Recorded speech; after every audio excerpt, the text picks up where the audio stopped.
In a rural area of Oklahoma, Todd Malden lost his house and truck. I've had 3 close calls. This is the 3rd one, and it got me.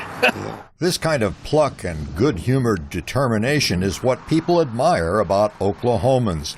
In this devastated neighborhood in the suburb called Moore, most people plan to rebuild and remain. This is not the first time the state has faced tragedy. It has suffered more disasters per capita than any other state, and not all were natural. About a third of the building has been blown away. On April 19, 1995, a bomb blew up in front of the Murrah Federal Building in Oklahoma City, killing 168 people. Timothy McVeigh was later tried, convicted, and executed for the crime. Oklahomans came together to help the victims and later built this monument with metal chairs set in rows where the building once stood. Sue Craig, a guide, explains the symbolism. There's 168 chairs, one for each person, and at the base there's their name inscribed. Craig remembers that day well, even though she was not there at the time.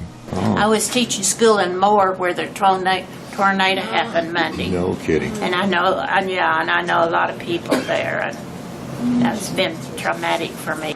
The response to the bombing established what became known as the Oklahoma Standard. President Obama referred to it when he visited here Sunday. This area is known more than its share of heartbreak, but people here pride themselves on the Oklahoma Standard.